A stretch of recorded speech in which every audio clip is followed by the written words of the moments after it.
ఒక పేదవాడికి ఇంటి స్థలం కావాలి అంటే చాలా ప్రాసెస్ ఉంటుంది. ఇంటి స్థలాలకు అప్లై చేసుకోవాలని ప్రభుత్వం జీవో ఇవ్వాలి. అప్పుడు పేదవాడు ఆధార్ కార్డు, రేషన్ కార్డు తీసుకుని సచివాలయంలో అప్లై చేయాలి. ఆధార్ కార్డు మీద కారు ఉందా, ఇల్లు ఉందా, కరెంటు మీటర్ ఉందా అని వెరిఫికేషన్ చేస్తారు. ఏమీ లేదంటేనే అప్పుడు మున్సిపల్ ఆఫీసు, రెవెన్యూ, ఆర్డీఓ, జేసీ ఇవన్నీ అయిపోయిన తర్వాత ఒక 6 నెలల తర్వాత ప్రభుత్వం స్థలం మంజూరు చేస్తుంది. కానీ ఇక్కడ అలా కాదు. భూబకాసురులు దర్జాగా కబ్జాలు చేసుకుని లక్షల రూపాయలు సొమ్ము చేసుకుంటున్నారు. వీరికి నాయకులు, అధికారులు, అండదండలు పూర్తి స్థాయిలో ఉన్నాయని తీవ్ర ఆరోపణలు ఉన్నాయి. అది ఎక్కడంటారా? బేసప్ సాయికరణ్ యాదవ్, ఆంధ్రప్రదేశ్ విద్యార్థి చేసి రాష్ట్ర ప్రధాన కార్యదర్శి. ఈరోజు బొబ్బిలిలో భూబకాసురులు అనేవాళ్ళు ఎక్కువగా తయారై ఉన్నారు.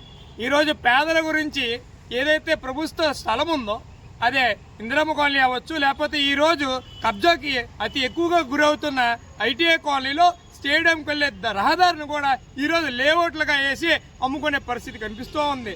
అలాగే దీని గురించి అక్కడ ఉండే ప్రజా సంఘాలు కానీ ప్రజలు కానీ ఎంతోమందికి ఎంఆర్ఓ గారికి, ఆర్డీఓ గారికి లెటర్లు ఇచ్చినా కూడా ఇప్పటి వరకు దాని మీద ఏ విధమైన చర్యలు తీసుకోలేదు. అంటే దీన్ని బట్టి మనందరికి అర్థమవుతుంది ఏంటంటే పైనుంచి ఏదో పెద్ద హస్తం వాళ్ళని రక్షిస్తుందని, కొంతమంది ఏమో ఇదేమో మాకు ఒక పెద్ద ఆయన ఇక్కడ ఇల్లు కట్టుకోమని చెప్పాడని చెప్పి చాలా మంది వార్తలు చెప్పడం కూడా జరిగింది.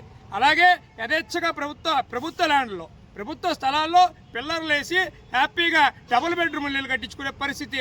అయ్యా, ఈరోజు ప్రభుత్వానికి మేము చాలాసార్లు అడిగాం, అయ్యా ఈరోజు ప్రభుత్వ జూనియర్ కాలేజీకి కొంత ప్రభుత్వ స్థలాన్ని కేటాయించి బొబ్బిల్లో ప్రభుత్వ జూనియర్ కళాశాల ఏర్పాటు చేయండి అంటే ఈరోజు స్థలాలు కనిపించలేదు. కానీ ఈరోజు కబ్జాదారులకి, ఈరోజు ఎవరైతే పార్టీలకి కింద పనిచేస్తున్న నాయకులకి మాత్రం ఈరోజు కబ్జా చేసుకుని ఇల్లు కట్టుకోవడానికి మాత్రం స్థలాలు కల్పించినాయి. అలాగే ఈరోజు మీ అందరికీ ఇది ఒకటే హెచ్చరిక, ఏదైతే ప్రభుత్వ స్థలంలో ఈరోజు ఆ నిర్మాణాలు జరుగుతున్నాయో తక్షణమే వాటిని కూల్చి, అలాగే ప్రభుత్వం స్వాధీనం చేసుకోకపోతే తక్షణమే విద్యార్థులు, ప్రజలతో, యువతతో పాటు పెద్ద ఎత్తున కార్యక్రమం చేయడానికి మేము ఎల్లప్పుడూ సిద్ధంగా ఉంటాం.